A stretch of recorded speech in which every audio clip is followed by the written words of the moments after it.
Cumberland County Commissioners Workshop meeting. Before we start the actual meeting, I first want to announce Commissioner Eichelberger is on the phone here. So if I could ask you all to speak loudly and clearly so the Commissioner can hear you, appreciate that. But before we start the meeting, now is the time and place set aside for a public hearing regarding the Cumberland County Comprehensive Plan. With that in mind, Kurt, do you have any comments? Yeah, just real brief. Commissioners, as you're aware, we've updated the county comprehensive plan over the last 12 months. The purpose of the update was really to consolidate our plan into a shorter document, a document that's focused on implementation with goals, objectives, and strategies. We had a process that engaged a lot of our stakeholders throughout the county, met with a lot of those groups. Some of those groups are here today. I believe they want to make some comments as well. And we also did our citizen survey where we had nearly 3,000 responses. We followed that up with a review period where it had been on review from August to October online. Had several hundred users of the plan, did receive some comments that were integrated into the plan through that process. So from the planning department side, we're proud of the final product. We're very thankful for all the input from the stakeholder organizations and the residents. And I know some of our members of the Planning Commission and others are here to make comments today as well. Okay, thanks, Kurt. I'll start off by, are there any questions by any commissioners? Gary or Jim? I'm going to withhold comment until we hear from the folks in the audience. That's fine. Any questions, Gary? No, I'm fine, thank you. Okay, any comments, Gary or Jim? All right, anyone on staff or in the audience, any questions? Or any comments? Yes, Jim. Hi, Jim Mader, Cumberland Valley Rail Trail Council board member and a resident of Carlisle. I would just like to say how much we support and appreciate the planning document that you're all considering, especially the land partnership grant function that the county maintains has been extremely helpful to us, and we appreciate that. I would like to also finally say that we support the goals and objectives of the planning document. Thank you. Thank you, Jim. Sir, you have Yes, Rick yes, your name, please. Rick Tarnowski, Chairman of Cumberland County Planning Commission. I have a few prepared remarks this morning. First of all, on behalf of the Planning Commission, I would like to thank the commissioners for their support throughout the plan development process. Some of the most impressive things about the plan, and these are mentioned in the plan itself, is that it was prepared entirely in-house. It's a user-friendly document. It effectively addresses the required elements of a comprehensive plan for the MPC.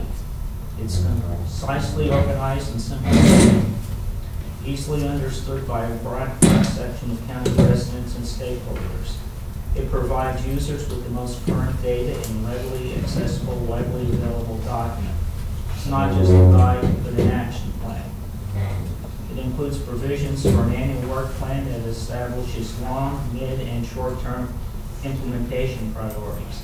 And it's primarily an electronic document. A few thoughts of my own on this.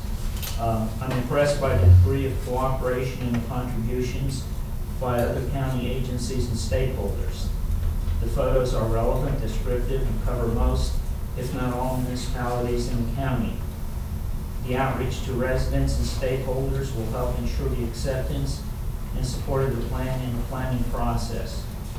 It really brings Cumberland County's comprehensive planning process into the 21st century. When this plan is adopted and becomes official, Cumberland County residents will have another reason to be proud to be living in Cumberland County. Thank you. Thank you, sir. Anyone else? Yeah, my name is Dave Shepard. I'm the Executive Vice President with the Home Builders Association of Metropolitan Harrisburg. And I just wanted to congratulate the Cumberland County Planning Commission and its staff for this development of this outstanding roadmap for the future of Cumberland County. I'd also like to thank you for the opportunity to participate in developing the plan, and especially to the Commission and to Kirk Stoner for reaching out to the HBA and inviting us to participate in the process. I think there are two strengths to this plan. One is its process, and the second is the plan itself. First of all, just a couple comments on the process. It was open and accessible at every step. Kirk mentioned the survey that you did, a number of other community outreaches. We engaged the stakeholders in the development and implementation of the plan, including the Home Builders Association, and it's the Planning Commission and staff are very responsive to our concerns and anything that we raised. Just make a couple comments about the plan itself. It's comprehensive in every way, looking at all aspects of the county. Well-researched. I know that considerable resources were spent in getting data and information to put the plan together. And obviously, I think the plan is a bit of a stretch, too. It's challenging. A lot of things in there that are not easily done immediately. And so I think that that's good, because that helps us to reach out and go beyond what we might be able to think we might be able to do. If I might highlight a couple of the key aspects or positives from the HBA's perspective, I think the goal for housing to provide a sufficient supply of mixed housing types within the financial reach of all county residents is very positive. But I think, as Kirk mentioned earlier, there's strategies to help accomplish it.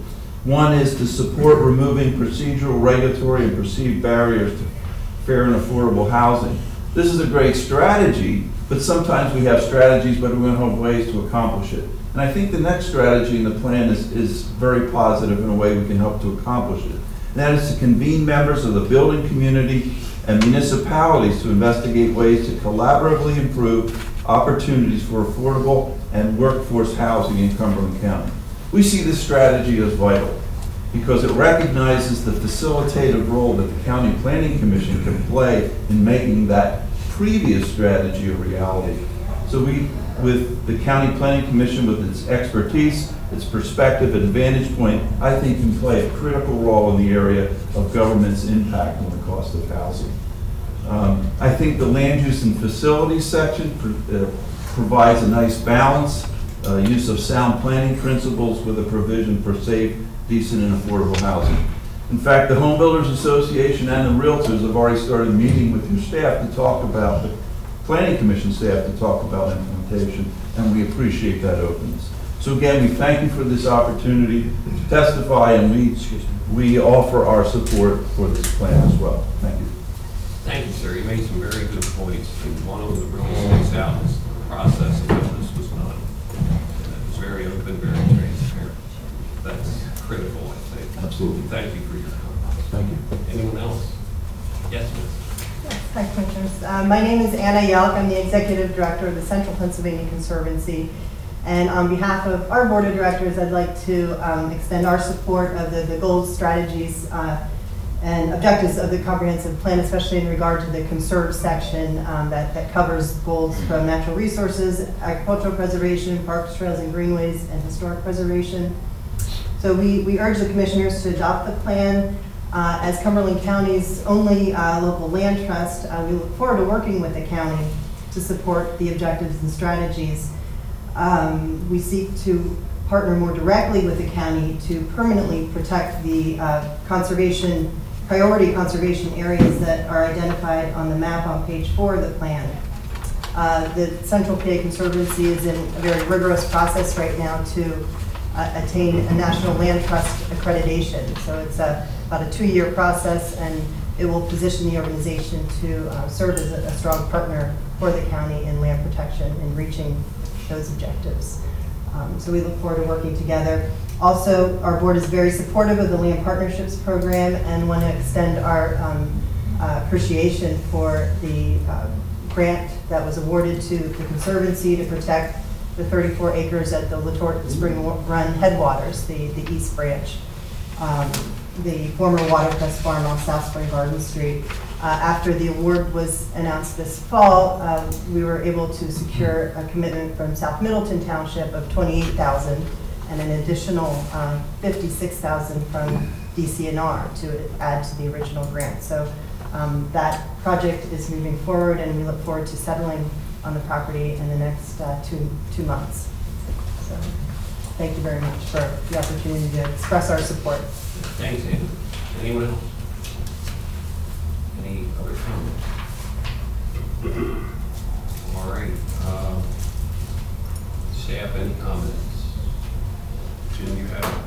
Yeah, if I could, first of all, I want to commend the planning department staff, Kirk Stoner, our director of planning in particular, and members of the planning commission and everybody else who's been involved in the development of this comprehensive plan. We are the fastest growing county in the state of Pennsylvania. That creates kind of like a dual-edged sword in terms of increased traffic congestion, increased population, and other stresses. But at the same time, the reason we're the fastest growing county in the state, I think, is because of our quality of life and the things that we're looking to try to continue to protect. The survey that was done, which about 3,000 of our constituents participated in, was telling to me in a number of respects. Number one, my takeaway was that our residents believe very strongly in the farmland preservation program, and that we should do as much as we can to preserve, fertile farmland before it's gone. And I think we've taken steps as a board to continue with that important program in our county. And with the new budget coming up, it includes $500,000 in general fund dollars to help bolster that effort. The other thing is I thought it was interesting to note that our residents believe that we have plenty of warehouses, that we don't need any more warehouses, that we've got enough of them. And, we really don't have, at the end of the day, the final say on that. That really is a local, planning decision. And then the other thing I thought was key is the commentary that our residents believe that we should do what we can to incentivize the reuse of existing vacant commercial and industrial properties where they already exist, where they already have the infrastructure in place. So those are three things that I think that this comprehensive plan hopefully will help us to move forward with in concert with our other agencies and Cumberland Area Economic Development Corporation. So again, my hat's off. I think it's a testament to the fact that we were able to do this in-house, and this is an excellent plan. There's one caveat that I would just point out, and that has to do with a 135-acre parcel, I believe, in West Pennsboro Township, that is part of this plan. It shows that it's been rezoned to industrial from R2. The fact of the matter is that the West Pennsboro Township Zoning Hearing Board has unanimously ruled that is a situation of spot zoning. And so I know that the land use map identifies it as industrial as a result of the action taken by the Board of Supervisors of West Pennsboro Township. But I would like to ask our solicitor, since this is pending litigation, I understand, and I want to just read if I will, put into the the conclusion of the Zoning Hearing Board, that they conclude that ordinances 2016-02 and 2016-04 of West Pennsboro Township constitute spot zoning. The applicants have clearly established that the ordinances unjustifiably, arbitrarily, and unreasonably single out land for different treatment than from that accorded to similar surrounding land of the same character for the economic benefit of Allen Distribution. I know that this came before the Planning Commission at one point. There was a split vote. Staff recommended against it, as I understand, in that it was inconsistent with the current comprehensive plan. So my question to our solicitor, based on the fact that, as I understand it right now, the proposed map that would be attached to this is contrary to what is the law with respect to where we are currently in litigation. Allen Distribution, I understand, has filed an appeal, but I believe, and I don't want to hold this up because of all the work that's going into it, but I believe there needs to be an asterisk next to that on the notation on the map that this is still an undergoing litigation. So I would ask our solicitor as to how we might proceed on that issue. You would be stating the fact that there is pending litigation on the zoning of that tract of land. So I have no problem with a note being added to the comprehensive plan to indicate that. I wouldn't want any other changes to the comprehensive plan, but that notation would be acceptable and not a substantive change to the text of the document itself. It sounds reasonable. I'd like to hear what the planning director has to say about that. Fine with me? He said it's fine, Gary. Fine with you, okay. And that would be done at the time you take action to approve the resolution. Okay. If you're inclined to approve the resolution adopting the comprehensive plan, you would do it subject to the notation being added indicating that there is pending litigation concerning the zoning of that tract of land in West Pennsburg Township. Gary, did you hear that? I did, yes. Okay, just want to make sure. Thank you. You're welcome. Gary, do you have any comments before we shut the public hearing down? Yeah. Jim, are you finished? I am, yes. Okay, all right. Just briefly, yeah, for one, I'd like to thank all those who took time today to appear and offer comments. I think it's very telling. We have a very nice cross-section of various interests who are finding common ground on this plan. That speaks very well to the process and the content of the plan. I've been fortunate to be the liaison to the planning commission and planning department in my entire tenure as a county commissioner, and it's certainly been one of the highlights of my time. I would like to offer them the thanks for their efforts on this as well. We truly, in my opinion, have one of the finest planning departments in the Commonwealth, and we have an excellent commission. We have a range of professionals who really know their stuff and are there for the right reasons. And this is all very good news for us because, as was mentioned earlier, we're the fastest growing county currently in the Commonwealth. And the need for good attention to these issues is very acute in Cumberland County's place. So we're very fortunate to have what we need when we need it. And I think it speaks well as well that the land use element really does address the question of balance. Everybody talks about balance, but it's one of those things very hard to define. But what we found here is that, yes, our comprehensive plan as written does provide for open space, provides for resource conservation, but it also provides, very importantly, for important land uses for businesses that employ people here and for housing, as Dave Shepard pointed out. Very important need here. And this comp plan very much ties together the various initiatives and priorities that this county has put forward over many years actually, and delivers a direction that is coordinated and it just plain makes sense. And that hasn't always been the case. There have been times here and certainly in other counties where departments are working at cross purposes, where the left hand doesn't know what the right hand's doing. I think we are well past that in Cumberland County, thanks to the excellent folks that we have doing our work. And our planning folks not become a bureaucratic obstacle, as so often becomes the case in other areas that are facing growth. We have excellent partners, and we've approached this as a partnership. The last thing I'd like to say about it is, I think what's important here is that the comprehensive plan as developed now, as formulated now, really is beneficial in that it serves the interest of future residents, not just the current residents. And that's very important. It's forward-looking, and that should be our job. It's very easy, unfortunately, for those of us in elected office to be subject to the political pressures of folks who essentially are not interested in seeing growth, not interested in seeing change. And we certainly hear those voices from time to time where we are. And certainly a number of the positions that we hear are very much directed at preserving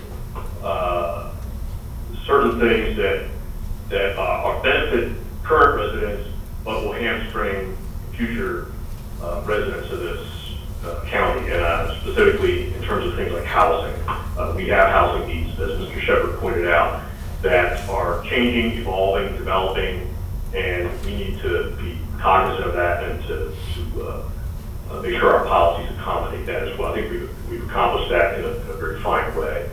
So with that, I'll just again offer my thanks to those folks. I'm very pleased with the final document. Pleased with the process as well. A couple of glitches along the way I might have to say about later on, but overall, it's a great thing for the county, a great result, and a great effort. Thank you, Gary. Thank you. Last call, any comments, questions? All right, well, what I have to say, folks, has pretty much been said by my colleagues and some of you. But Kirk, thank you and your staff for what you've done, and our planning commission members who are here too. You tackled on a big project, and we're very pleased at the outcome. Cumberland County, as you all know, is in the targets for development. That's good, and sometimes it brings some issues along with it, which we have to deal with. This plan deals with it. It shows not only what we need to do, but how to do it. You know, that part's often missing in plans. This one does have a good strategy. The survey that Commissioner Kirchner mentioned was, you know, shows very clearly how important our natural resources are in this county. The water, the scenic vistas, and last and certainly not least, some of our farmland, which is not only some of the best in the country, it's some of the best in the world. And unfortunately, if this gets developed, you can't undevelop it. So the plan has that in mind, but it's also very fair. Development and conservation can exist. It has to. This plan goes a long way in ensuring that that will happen. So again, my thanks to all who have contributed to this. This is a document that I think could be used by other counties as a model on how to go through the process. Last call, any comments? Okay. Hearing none, public hearing is now closed. Thank you all. Thank you, Commissioner DeFilippo. Good morning, everyone, and welcome to the November 30th, 2017 Cumberland County Commissioners Workshop meeting. Please stand and join me in the Pledge of Allegiance by saying, I pledge allegiance to the flag of the United States of America and to the republic for which it stands, one nation, under God, indivisible, with liberty and justice for all.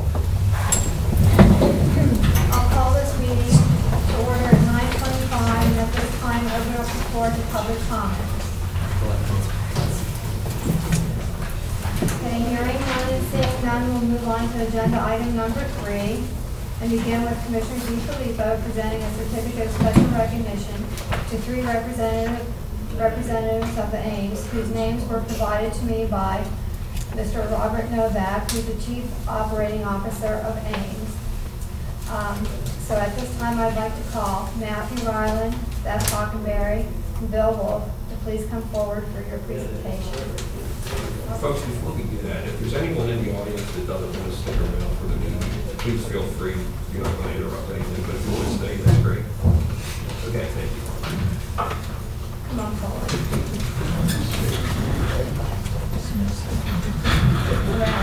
Go around. Okay. Oh, I'm sorry.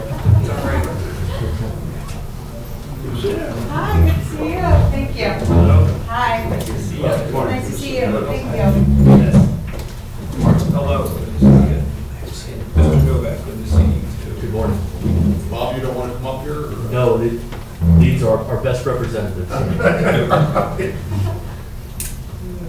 Yeah, folks, I guess a couple of months ago, we received an invitation to go and tour the Ames facility, which is here in Cumberland County in Hampton Township. Commissioners, all 3 of us went, and we are still talking about it today, of the tour that we had of this incredible facility. that, I hate to say it, but I don't think a lot of us know even exist. But in this facility, they produce a lot of garden tools. I think 22,000 shovels per day, just as an example. That's right, sir. But the way the management of this plant, the operation is just so incredible. Bob, I don't want to put you on the spot, but I think everybody in this room needs to go see how the company operates. And the door is open. If anyone would love to come see what we have going on at Ames, we'd be happy to host anyone. But we were so impressed, not only with the tour, but the attitude and the generosity by Ames, and the fact that they are part of Cumberland County's process of educating, getting a skilled workforce together, working through our Cumberland Area Economic Development Corporation and with Cumberland Valley School District. And this is a big, big, big thing. And the commissioners, we wanted to present you with something that really shows our appreciation. And I want to read it to you. It's a certificate of special recognition from the Cumberland County Board of Commissioners to the Ames Company for its leadership and commitment to the county since its founding in 1774.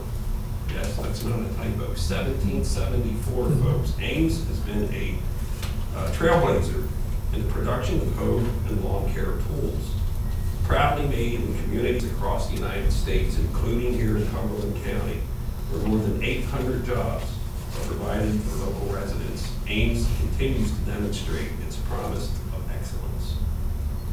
Ames continues to show its investment in Cumberland County community, particularly through its partnership with the Cumberland Valley School District to assist in modernizing the STEM, which stands for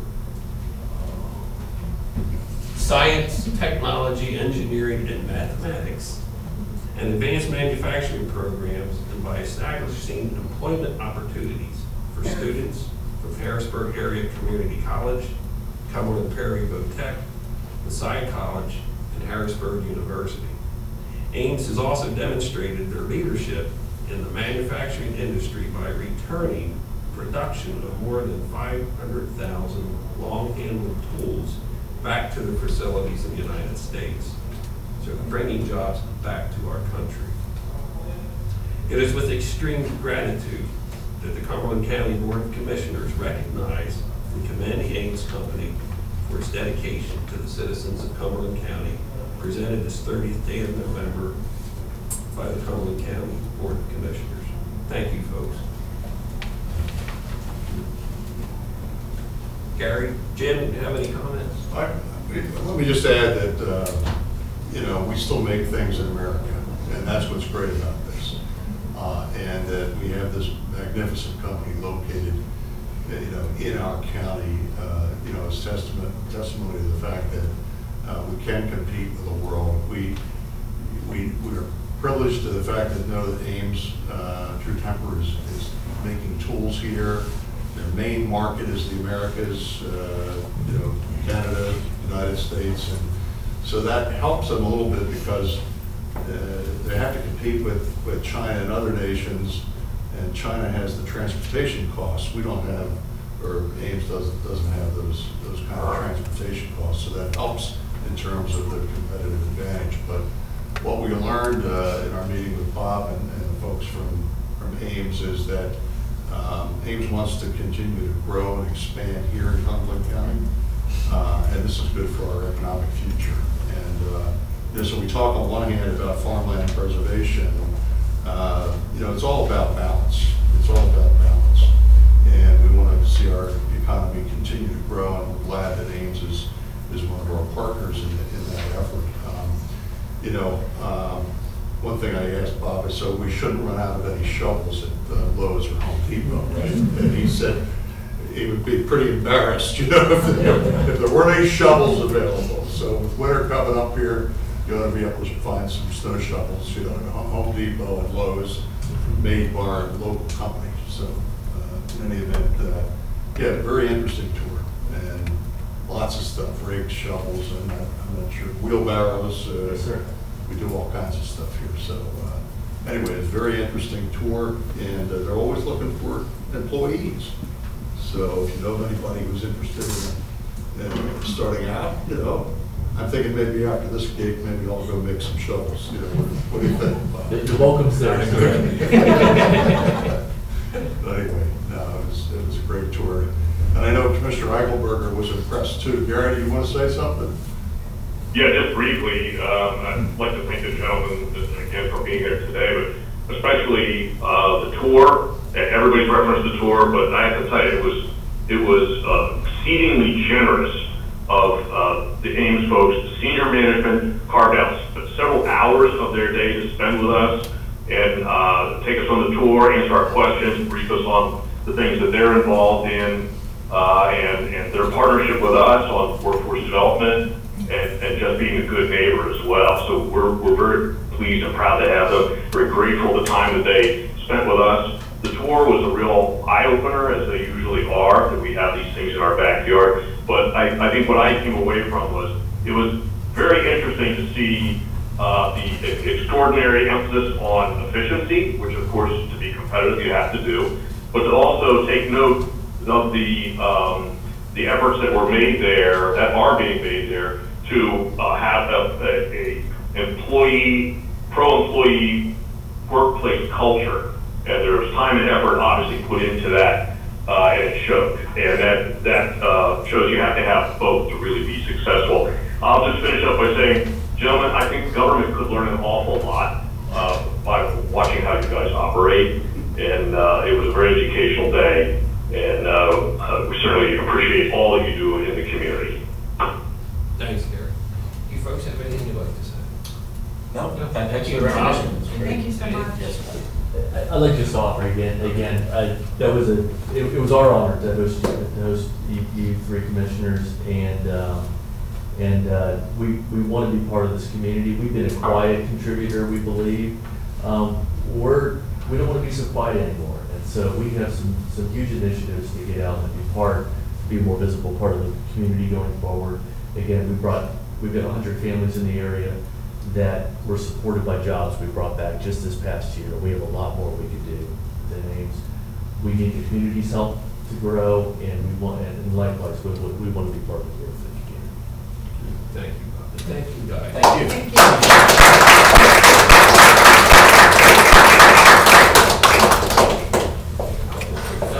Okay.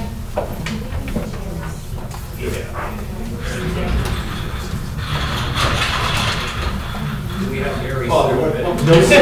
No, sir. I'm the least photogenic, and these are the people that make it happen. Okay, big smiles for me. And one more. Thank you. Thanks, Rachel. Thank you, folks. Thank you. Thank you. Thank you.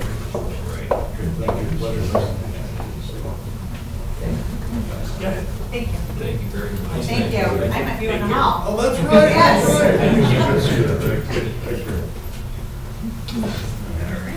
This is your chair. The crumbs on it. That's my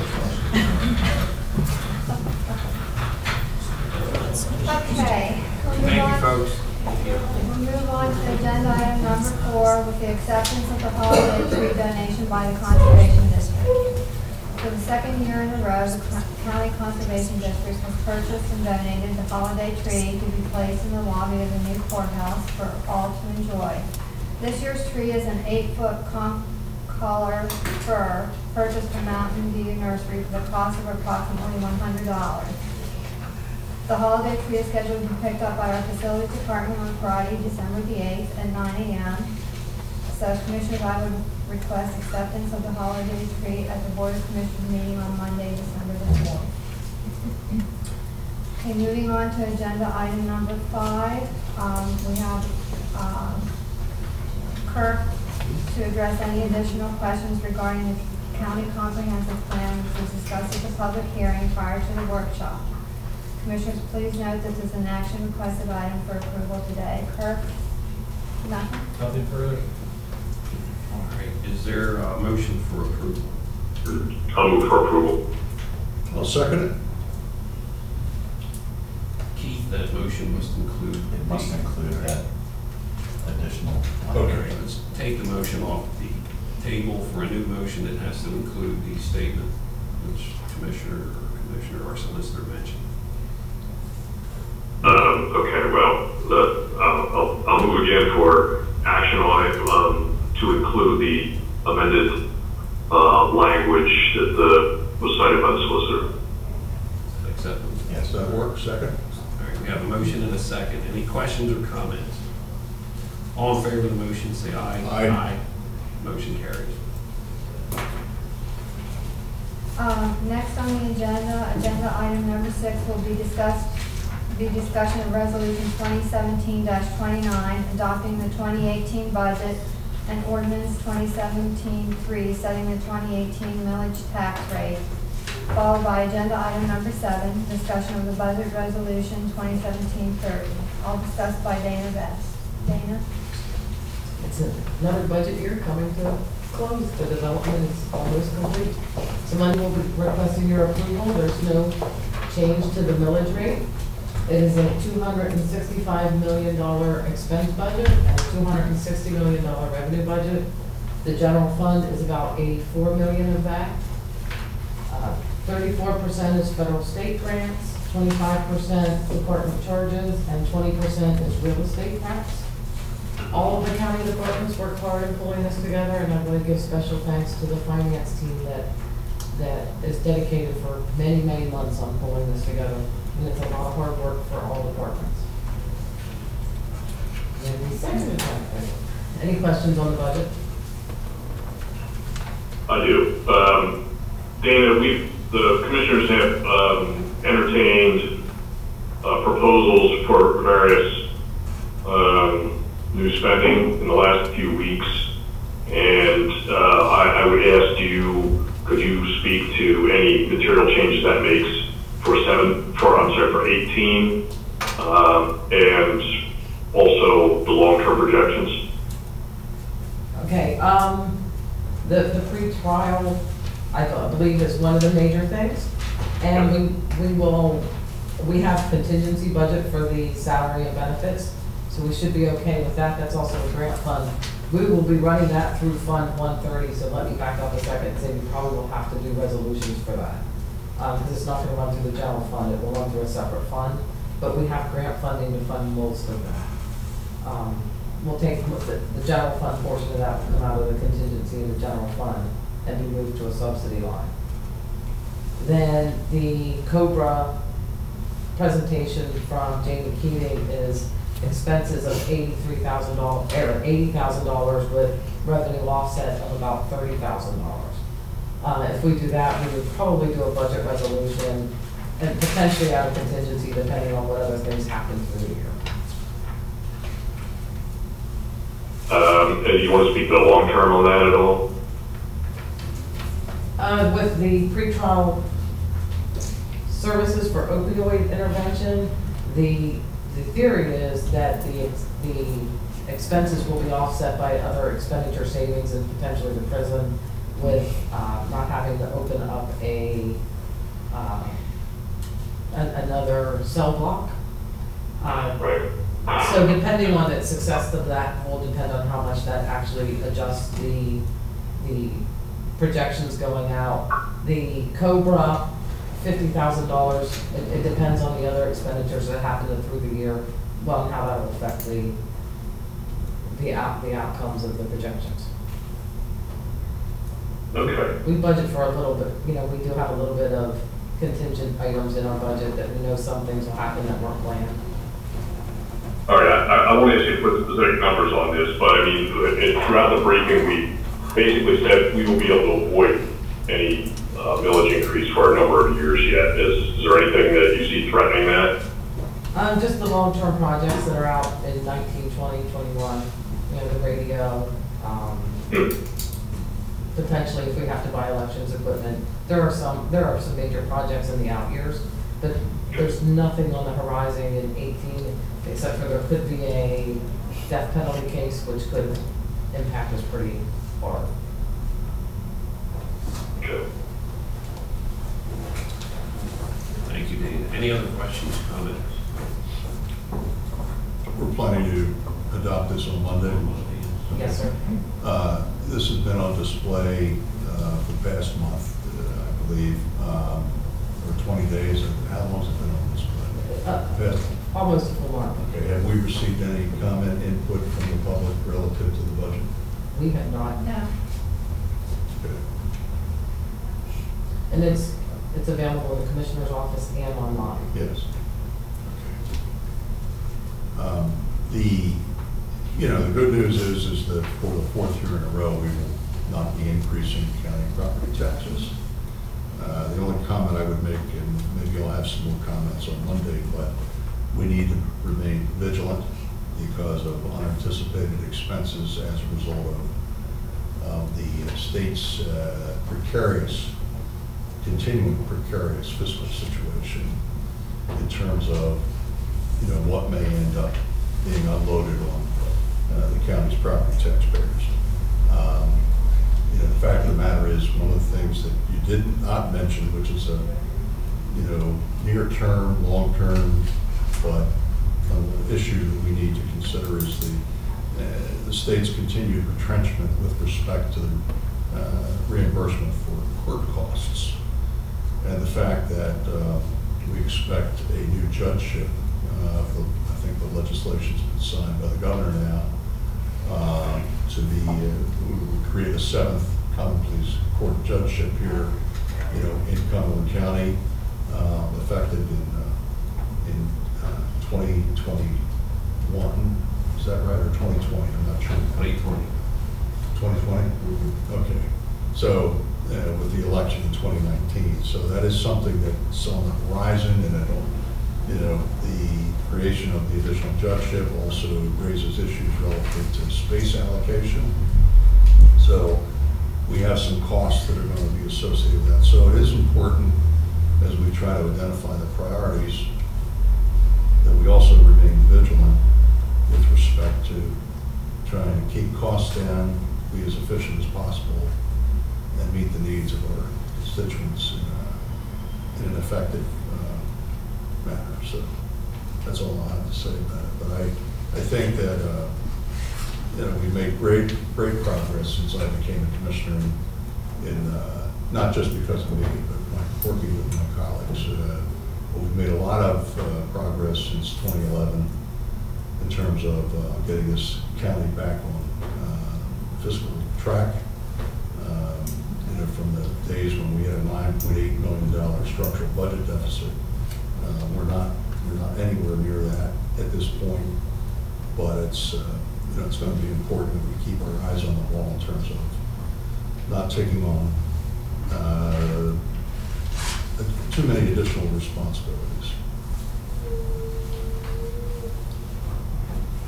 Ready for the next part?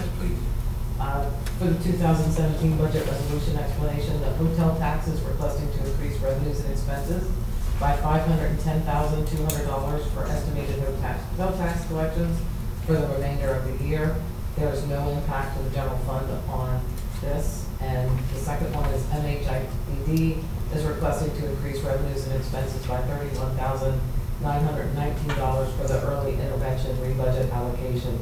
This does increase the general fund subsidy by $2,090. The EI revenue is a 90-10 match. It doesn't necessarily mean that they'll increase their subsidy, because there are other things that could fall under budget. But the EI does have a 90-10 requirement. Thank you, Dana. Thank you. Next is agenda item number 8, and I will call on Gail DuPont, who is with us today, to discuss the letter regarding county chaplain services. Commissioner Clyde forwarded that letter to you on Tuesday, so you should have it with you in your packet. Gail? As you saw from the letter, we currently have a situation at Claremont where we have one of our chaplains who has been out since the 23rd of September. Based on the contractual agreement that the Carlisle Area Religious Council has with the commissioners, this is it's to provide services at Claremont. It's a fee for service. We also have a contract with the individual chaplains, and that includes a benefit package. As of November 15th,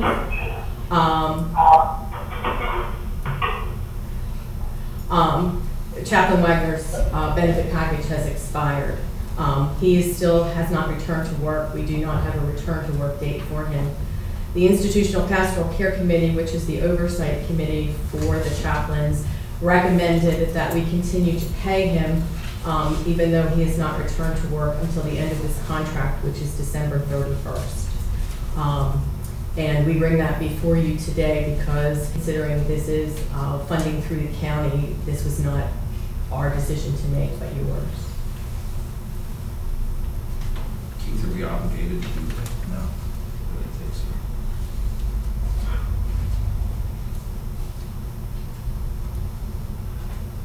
And Gary, any questions on this?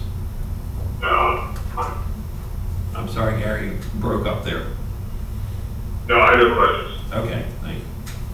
Sorry. It's okay.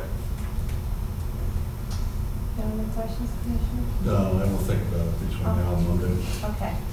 All right, Gail, they'll decide on Monday at the Board of Commissioners meeting. Thank you. Okay? Thank you. Thank you. Next, we'll move on to agenda item number 9, contracts and grants. Agenda items 9, Roman numeral 1A through E are existing contracts, contract extensions, or addenda with no additional cost or increase to the county. They include the following departments: Children and Youth, Claremont Nursing and Rehabilitation Center, Facilities, MHIDD, and Public Safety. Commissioner, do you have any questions, comments, or concerns regarding any of the above-mentioned agreements? Gary? No, it's fine. Okay. Hearing none, we'll move on to agenda item Roman numeral number 9, Roman numeral 2, which consists of new contracts, vendors, services, grants, and contracts with increases and decreases to the county. And begin by calling on Kim Bittner, who is joining us today via video teleconferencing to discuss the 7 agreements for aging and community services. Kim?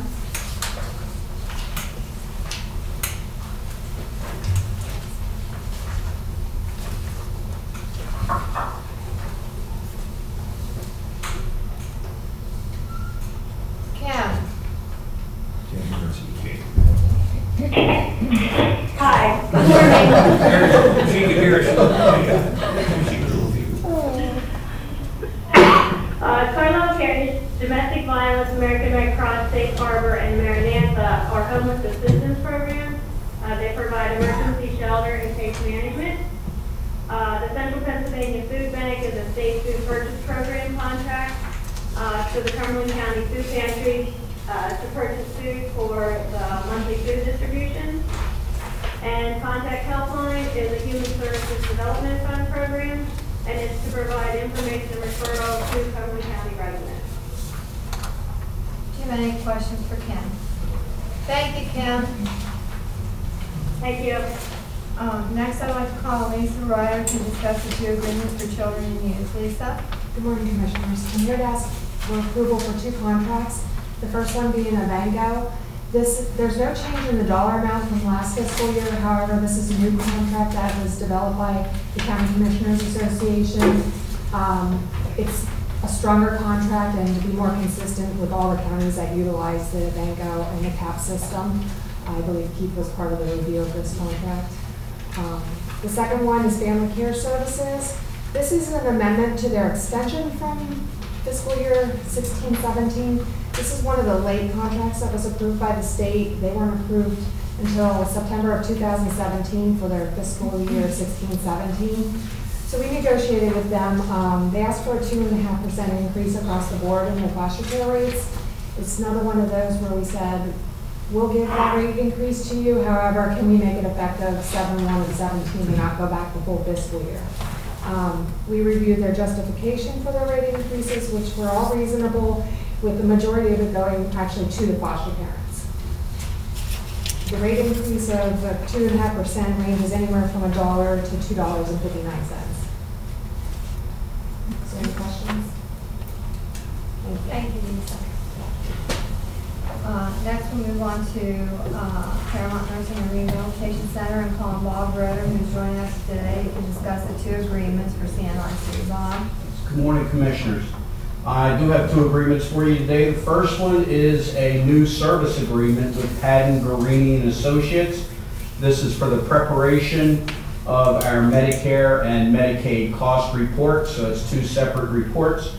Last year's cost was $62.90. This year's cost is $10 more at $6,300, so a minimal increase there. There was also included is a $15 an hour addition for any assistance, but that is on an as-needed basis. So this is for finance and cost reporting and accounting. Any questions? Okay, all right, and the second one, again, contract is no dollar. It is a mutual aid agreement, transfer agreement for disaster purposes of transfer of residents with Messiah Lifeways. Again, this is in the case of an emergency when or if we would ever need to transfer residents, and it is a mutual agreement, so we would agree in reciprocation to take some of their residents in need. No other questions? Thank you. Thank you, Bob. All right, thank you. Thank you. Next, I'd like to call on Michelle Seibert, who will be discussing the agreement between Victim Services and Michelle Farmery. Commissioners, please note this is an action requested item for today. Michelle? So I apologize, Sandy. By the time I got to Jen, it was too late. The action can be taken on Monday and should be taken on Monday because this is a contract between the county and Michelle Farmery, and the contract specifically states there has to be liability insurance. And the back and forth between the solicitor's office, my office, and human resources, we just haven't solidified that yet. So she will have her certificate by Monday. So you could feel more comfortable signing the contract at that point. This contract is as a result of a grant from PCCD. It took effect October 1st. The total grant is $40,000. The contract with Michelle Farmery is $38,350. So the funding is all grant. Keith, you'll need to see this on Monday. Just the evidence of insurance. All right. That's all. Yeah, and the solicitor's office provided the contract for us. Thank you. Thank you, Michelle. Next, I'd like to call on Linda McCullough, who's here today to discuss the agreement between MHIDD and Advocacy Alliance Agreement. Linda? Advocacy Alliance is our healthcare quality unit. We get special funding from ODP for this. We actually did an addendum for them, but because of the Human Services Block Grant and how the money comes to us, the state portion got left off of their contract. They should have had a $50,000 increase. So this is to increase them another $25,000 for their state funding of that. And this money can only go for healthcare quality unit services. Any questions? Thank you, Linda. Next, I'd like to call on Stephanie Williams to discuss the 5 agreements from the Land Partnership Program. Stephanie? Each of the land partnership agreements that you have before you today are actually projects that were approved back in September by the Board of Commissioners. So these are just formalizing the official grant agreements. The agreements with Central Pennsylvania Conservancy and Cumberland Valley Rail Trail are a bit unique in that we just did a contract addendum to actually combine their 15 grant and their 17 grant together. They were related projects, and it just made sense to do it that way, streamline the paperwork and make the project a little easier for both the applicant and staff that's processing it. Central Pennsylvania Conservancy is the Tort Headwaters acquisition that Anna spoke of earlier. Cumberland Valley Rails to Trails Council is for trail development between Route 233 and Green Hill Road. Hampton Township is for playground equipment at Creekview Park. Silver Spring Township is for a trail feasibility study along the old South Mountain trolley line. And South Middleton Township is for trail development across the Stady Farm as part of their overall trail network. Any questions for Stephanie? Thank you, Stephanie. Thanks, Stephanie. Next, Claudia will be joining us via video teleconferencing to discuss the agreement between Public Safety and Core Power and Environment. Claudia? Good morning, everyone. Public Safety is asking for your review and approval of a 3-year contract with Core Power and Environment in the amount of $44,684.40 for all 3 years. Core Power provides the preventative maintenance for our uninterruptible power supply, UPS,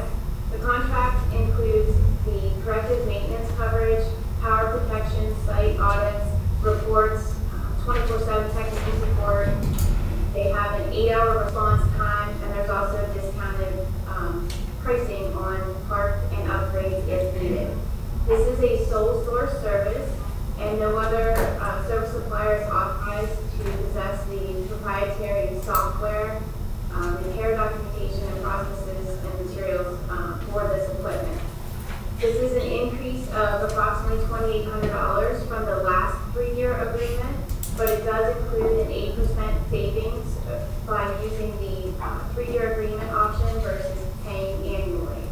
So again, it's a 3-year agreement for the maintenance of our UPS system for a total of $44,684.40.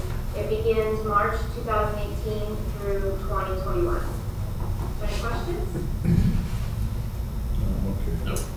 Thank you. Thank Thank you, Claudia. Next, John Bittner is joining us today to discuss the grant with the Pennsylvania Department of Environmental Protection. John? Good morning, everybody. Thank you, John. The mosquito-borne disease control grant for 2018 is just a tad over $3,000 more than the grant we had for this year. So it's at $70,897.40 supporting the grant. And we have the extra money for next year is for additional mosquito habitat reduction and educational materials for the company. Any questions for No John? questions? Thank you, John. Thanks. Yeah, thank you. Okay, next I'd like to call on Solicitor Brenneman, who will be discussing the UPMC Pinnacle Community Contribution Agreement. Keith? Board Commissioners, we have the agreement that was proposed by Pinnacle with the county with respect to paying taxes, real estate taxes voluntarily to the county. As you're probably aware, that entity would otherwise pay approximately $165,000 a discount for real estate taxes to the county. They've been deemed to be a nonprofit entity, not subject to real estate taxes, so they propose to pay a graduated tax in proportion to that tax I just mentioned over a period of 5 years, starting at 50% of the tax due for the first year for 2018, 40% for the second year in 2019, and 30% for the years 2020, 21, and 22. And it renews automatically at the reduced rate of 30% of the tax beyond that unless terminated by either party. Any questions for Keith? Just one, Keith, and maybe it's in here and I missed it, but 30% number, I guess you just addressed it, for after 2022, there's like a change in the assessed value, go to the 30%. It stays at 30%, that number going forward. Yeah, all right. But the dollar amount could change based on any change in assessment. Not really. Okay. It's That's what I need to know. It's in that figure. The change in assessment won't affect their nonprofit status. Okay. Therefore, they're not paying any real estate taxes commencing now, All right. except what they voluntarily pay in this grant. But it is, the 50,000 is the 30% of what it is currently. That's correct. And so, once we get to 2023, it's going to be 50,000 regardless of what. 2020 is 50,000, which is 30%. 50% the first year in 2018, 40% in 2019, and 30% in 2020 and going forward. Okay, I see, my point is that from 2020, automatically, it's going to be $50,000 regardless of whether or not there's another reassessment of the property. A reassessment does not affect the nonprofit. Okay. The amount could change, but it would have to be negotiated. If there's going to be a change, right, if there's a change in that amount, it has to be negotiated with them. Otherwise, it will be 50,000 till. Let me ask the question differently. Okay. Got it. If the county would increase its taxes, right now it's 30% of what they previously paid, right? Or In 3 years it will be. In 3 years it will be, yes. But in other words, it's going to be 50,000 regardless of what the percentages. What the assessment is. Yes. Correct. Okay. Regardless of what the assessment is, it'll remain at 50,000. Okay. That's what I thought. Any other questions? No. Gary, you okay with that? I get it. Okay. Thanks. Okay, next, agenda item number 11 is discussion of capital project. Someone begin with Kirk Steiner to discuss 3 bridge projects. Kirk? Commissioners, 3 bridge projects there for the capital, Slade Hill Road, Lower Allen Township, that's a York County lead. Not sure that project will end up costing that much. We're looking through some options now, so I expect that to be less. Ramp Bridge, standard maintenance that we've had planned on that bridge. It's our last covered bridge in the county, so we're going to keep that in a good state of repair. And then finally, the Bishop Road Emergency Access Drive, we've talked about that in our agreement with Messiah College. Currently working with the college to finalize that agreement, work with York County, and potentially get that project started. All these projects are planned as part of our bridge capital improvement plan. Any questions? Thank you, Kirk. Next, John Lawson will be joining us via video teleconferencing to discuss 2 capital projects. John? Morning, Commissioners. I have 2 capital projects on the agenda today. The first one is the human services building. We need to replace 2 of the rooftop units for HVAC. They're 1994 models, and they still use the old R22 refrigerant. And that's an obsolete situation, and it's getting very difficult to get hold of that type of refrigerant. The estimated cost is $5,000. And the second one is for the rubber roof on the bell tower, the same location as the condensing units. It's reached its life expectancy on the HSB building. The lap joints are coming loose, and we're experiencing leakage, and we need to replace that rubber roof. David, these are Estimated cost $45,000. 45? 50,000. We changed that to 50,000 because we need to move the antenna site distance at the top. It sets on the roof, and I got some preliminary figures from Mark from IMTO, and so the estimated cost is $50,000 to do that project. Any questions? The part for the moving of the tower may be more because they may permanently relocate it. That was just a beginning estimate, but they have to relocate that in order to do the roof. Okay. I'm just following up on Vince's question. We have this budgeted. Correct. Okay. And we're trying to condense and make the capital process a little more efficient. So that's why you see it clustered. We're trying to get some of the approvals in place early, get the bid documents moving, and to not slow things down. And the condensing units project is part of the budget there, right? Yes. Okay. Yes. It's part of the 10-year plan. John, I gotta ask you, you feeling okay today? You look very blue on our TV screen. I'm fine. Okay. I'm kind of in awe. I'm in awe because of Kurt Stoner. I mean, I just can't tell you enough how much I appreciate him and his department for all they do for the county. Yeah. Sorry. Yeah, you have, it looks like there's a blue light shining on you from here. It's a payload, Jim. It's a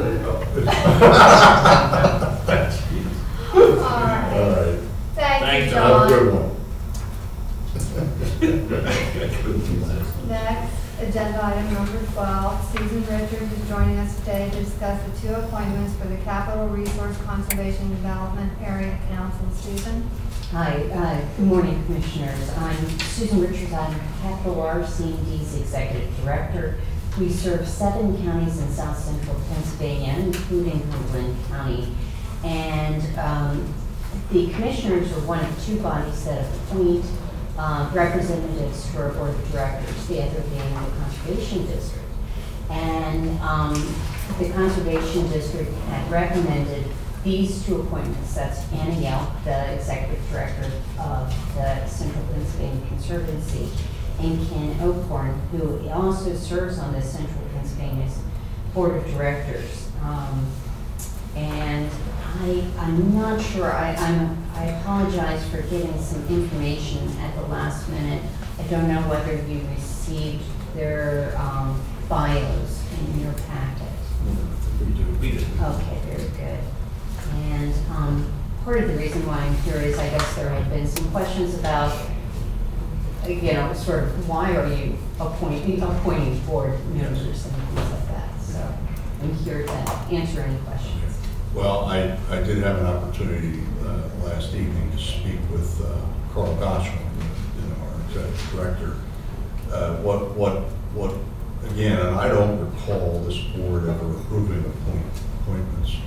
I'm perfectly fine with the folks who are being recommended here for our consideration for appointment. But my question had to do with the fact that this is a nonprofit corporation, and I didn't know to what extent the county commissioners get involved, or where we've gotten involved in terms of making appointments to nonprofit corporations. Now, in speaking with Carl last evening, I discovered that apparently a number of years ago, a number of counties in this region got together and essentially encouraged the creation of this council. And I guess that's as to how it came into being, so that, in other words, this is not any other body out there was actually encouraged, the creation was encouraged, and that, so therefore, I don't really have a problem with it. I guess my concern was, we have a lot of groups, a lot of organizations, a lot of nonprofit corporations, and I didn't understand, because of the obligations we already have as a county to appoint to either under state law, to appoint representatives to, and/or boards or commissions that have been created by this county. So that's what I didn't know, and so, but I appreciate, Susan, you taking the time to come in here, and I think I'm fine with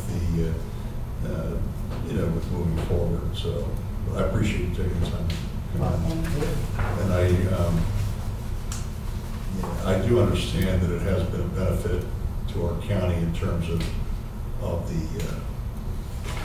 your council receiving grants from the federal government that allows us to address conservation issues or environmental issues in our county. So I don't have a problem. Yeah, I just wanted to know who you are and what you did. That question was answered. Thank you. Great, I appreciate you taking the time. Sure. Thanks for coming in. Thank you, Susan. Next, the commission will discuss agenda items 13 through 19 regarding appointments and reappointments. I'll begin with Commissioner DeFilippo discussing agenda items number 13 and 14, since he's the liaison for the Cumberland Perry Drug and Alcohol Commission and the Local Emergency Planning Committee. Commissioner DeFilippo? Well, nothing really to say other than these are the folks who were recommended. I recommend the recommendation, even when I reappoint. Susan, and this is the list of all the the things that we normally have to appoint. So there's a Gotcha. Trying to limit. Okay.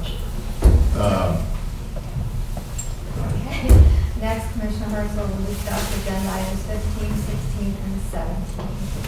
As liaison for Aging Advisory Board, Redevelopment Authority, and the Affordable Housing Trust and Fund Board.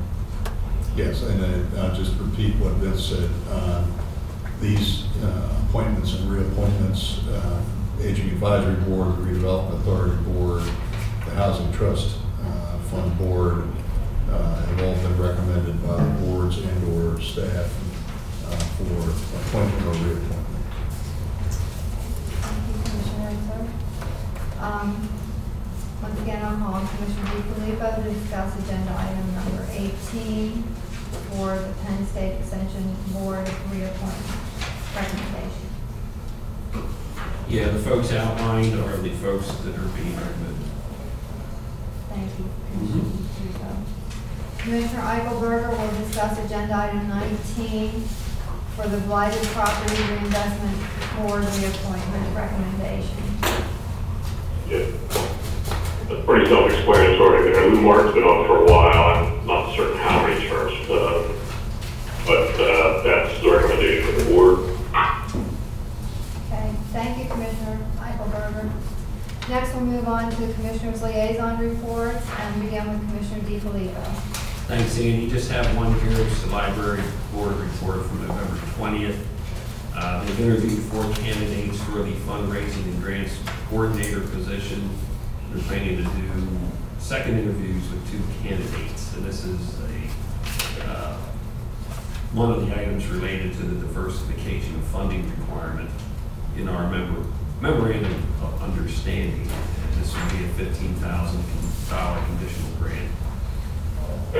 Carol Linderman, Justice, is retiring from her position as the Adult Outreach Services Coordinator, and her last day of work will be December 7th.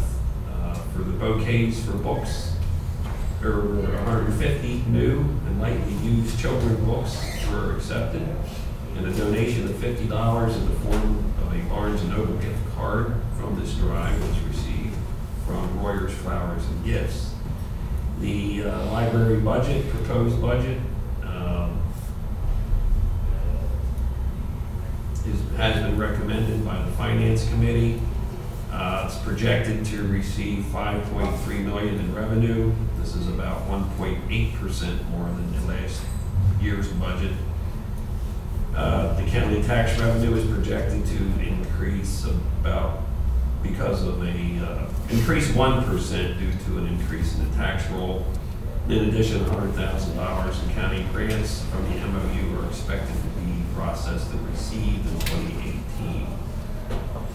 Also in 2018, $216,000 will be transferred from the 90-day contingency fund to the operating fund in order to balance the budget. This reflects a continued planned spend down of the fund. The amount of the transfer may increase if system headquarters moves to a new office in 2018. The library's proposed expenditures are equal to the revenue, $5.3 million. 2/3 of it will come from, will be distributed to member libraries, and the actual 2017 costs of the former health subsidy benefit were added to the amount to be distributed in 2018. And that is it. Thank you, Commissioner DiFilippo. Commissioner Herzl? I just have a question. I think as part of the memorandum of understanding with the library system, there was a contingent grant that was authorized in 2017. Yeah. And it was, I think dependent on them meeting certain requirements and conditions. We're at the end of 2017, and this board, I don't think, has taken any action on that. So my question is, where does that stand? Does that lapse and go into general fund or fund balance, or what's happening? Because we have not approved any funding, for that. Can I take this? Yeah, please. Jen is working on scheduling a meeting between Sandy, Carolyn, and I to discuss what measures they have met in accordance with the memorandum of understanding. And by signing that agreement, if they've met those measures, we will accrue that expense and pay them in 18. I think they have met everything except for potentially 1 or 2 that are kind of up in the air. So Okay, so this doesn't come back to the Board of Commissioners for approval? What will come back to the Board of Commissioners is we need to work on what their objectives are for 2018. So there's already a contract in place that says if they meet these measures, we will give them a grant. And so that's the authorization for us to do it. Okay. We can put it back to the board. I think Well, I'd like to re-review the MOU. I'm not sure whether Keith, you're familiar with this, but there was I think they had to meet certain objectives. But I thought that it was, it would have to come back to the Board of Commissioners. If I'm wrong about that, well, I'd be happy to be corrected. Well, and if there's anything that is gray, like if they didn't meet a measure, we would have to definitely bring that to the board.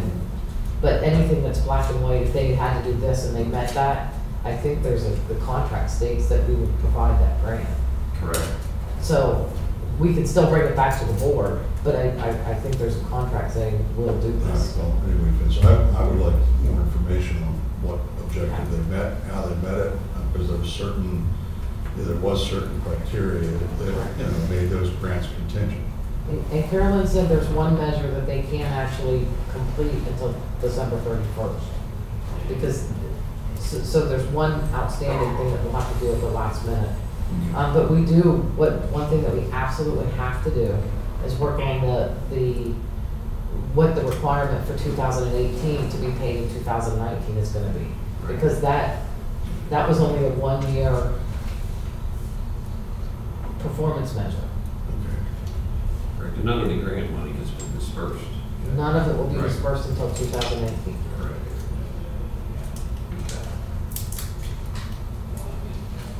Okay. Well, I'll follow up with some additional questions on that. But our intention was to bring it before the board and show them what they've met, what they have not met, and what any gray areas. It was not automatic. The No, grants it's were not automatic. No, they didn't meet And I mean, certain that's right, and that's why I'd just like to review that again and see what. They have to meet those measures. So, the Housing and Redevelopment Authority boards met Thursday, November 16th. Not an awful lot to report. The Housing Authority has been released from the funding shortfall oversight as the program through attrition has reduced the number of individuals who are receiving housing choice voucher assistance.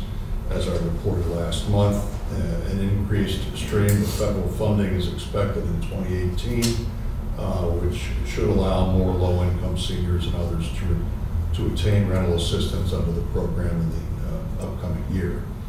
I was pleased to join Commissioner DiFilippo for the groundbreaking ceremony for the new $3.5 million Veterans Medical Clinic in Upper Allen Township that will be opening sometime in the summer of 2018 to serve the outpatient services needs of Cumberland County's estimated 20,000 veterans. And we were also pleased to announce our expanded partnership with Rapid Transit to provide fare-free transportation for our veterans to get to and from the Lebanon VA Medical Center. The Aging Advisory Board met Friday, November 17. In addition to the board appointments and reappointments that are pending, there was a presentation and discussion by Nancy Nemoyer about the work of the Aging Ombudsman program that intercedes on behalf of our older adults for their safety and protection. Our county's program currently has 15 trained volunteers, with 3 in the process of being trained. In the meantime, the Office of Aging, in conjunction with our prize volunteers, is fully engaged in assisting seniors with decisions regarding Medicare Advantage plans during the open enrollment that's currently underway, which comes to an end December the 15th. Commissioner Eichelberger and DiFilippo and I attended the State County Commissioners Association Fall Conference in Hershey that ran from Sunday, November 19th to Tuesday, November the 21st. The commissioners at the conference chose the priorities that the association will target for attention by the State General Assembly in the coming year. The 2 top priorities are human services system reform and funding, and the prevention of drug overdose and substance abuse. After 3 years of service as the chair of the Assessment and Taxation Committee of the County Commissioners Association of Pennsylvania, I'm rotating off of that position in 2018, and will also be rotating off as a member of the CCAP Board of Directors. I have been asked to continue on as vice chair of the Assessment and Taxation Committee, and I've agreed to do that as the issue of tax fairness and property tax reform remains front and center. There was significant discussion at the conference and at the CCAP board meeting, and also the Assessment and Taxation Committee meeting with respect to the recent referendum approved by the voters of Pennsylvania that's subject to implementing measures by the General Assembly would allow for some homeowner property tax relief. In addition, there remains significant angst over the federal tax reform measure that's pending in Congress. In particular, concern to CCAP is the provision that would eliminate the deduction for state and local sales and income taxes. It is in fact that provision that will only make it harder to achieve the long-awaited and elusive goal of homeowner property tax relief, because in order to provide homeowner property tax relief, there needs to be another revenue stream to replace the lost revenue. And the only alternatives there are sales and or income taxes, which will no longer be deductible under both the House and the Senate tax reform plans at the federal level. I did notice that apparently the Senate has agreed to continue with the deduction up to $10,000 for property taxes. But again, if there's going to be any reduction and or elimination of homeowner property taxes, there needs to be replacement revenue, so that the loss of the deduction, I think, it's going to make the task even harder than it already is, and it's been an elusive goal for 40 years. But in any event, we'll see where all that goes. I was interested in, I want to note that the referendum on the ballot, which was rather confusing to a lot of people, was overwhelmingly approved here in Cumberland County, but statewide it wasn't necessarily overwhelming. It was, I think, 55% to 45%. What was interesting is the entire southeastern part of the state, Philadelphia and the bedroom counties, voted by a margin of some 90,000 votes against the referendum to reduce and or eliminate homeowner property taxes. The same held true in Allegheny County, which opposed it, and some rural counties in northwestern Pennsylvania. Statewide, I think it passed by about 140,000 votes, I think was the total. So how the legislature reads the role of the people is going to be very interesting, and as this discussion continues. And finally, I attended the last meeting of the Capital Region Council of Governments on Monday evening, November 20th. Among other business, a 2018 CapCog budget was adopted that calls for no increase in municipal contribution to fund the operations of the Capital Region Council of Governments. There was significant discussion about, we had a representative from PennDOT there, about the need to hopefully for the federal government to stop kicking the can down the road on the issue of infrastructure, and in particular, as a representative from North Middleton Township, asked the question, when are we going to widen Interstate 81 throughout the region from 2 lanes to 3 lanes in both directions. And so it really is up to the federal government to address that issue. There was also significant discussion at the CapCog meeting about the General Assembly's major expansion of gambling in Pennsylvania and what impact that might have on our county with respect to gambling devices in bars and restaurants, also the possibility of gaming at truck stops. It's probably unlikely that we will be in line to see one of the new mini casinos,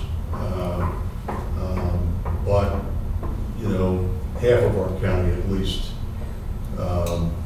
is outside of the 25-mile radius of Granville, so there is a possibility we could see some possible consideration of one of those 10 mini casino licenses. And then finally, there was also a discussion about, as part of the budget process and the revenue raising, that apparently in Pennsylvania, we're now going to be, or the Pennsylvanians are going to be permitted to purchase the fireworks that can be purchased in other states. So there's a little bit of concern over that relative to potential danger or hazard. But in any event, I think we have this crazy state law where if you lived out of state, you could come into Cumberland County at one of the fireworks stands and buy all the big stuff.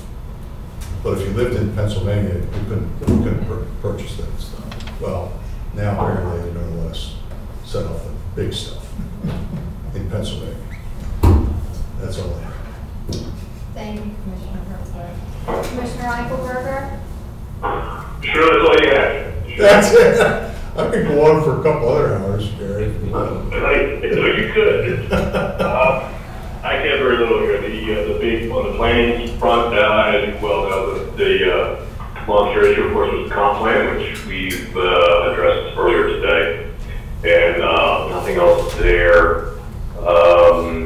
I've asked for an update on the recycling. I haven't gotten that yet. I just asked. So the only other thing I had was, well, I will mention at CCAP, we did have a lunch meeting of our South Central Caucus. As you know, that's become sort of problematic attendance-wise because of competing meetings, the board meeting that Jim referenced being the main one. So we had low turnout again, but we had a very good discussion. We had representatives from Adams County and Franklin County, our loyal members, and then we had some good discussion on opioid issues as well as regional business attraction. I'm anticipating some follow-up with some of the other counties on those topics, and we're still gonna try to find a more convenient meeting time and place so we can get the attendance back up on those. The only other thing I had was I got an update from Shireen over at Missouri Promotion about the hotel occupancy rates, very favorable. Continue to be very favorable for the year. So I'll forward that email to you guys with some of the finer details, but overall still positive progress on there. Shippensburg area in particular attracting a higher occupancy. Not sure if that's because of the Volvo presence or if there's something else driving that. I'm going to ask Sherry if we expect that to continue or if that's just a seasonal thing. That's everything I have. Thank you, Commissioner Eichelberger. I would like to report that executive sessions were held on the following dates: November 21st, 2017 at 8:45 a.m., November 28th, 2017 at 11 a.m. regarding personnel issues.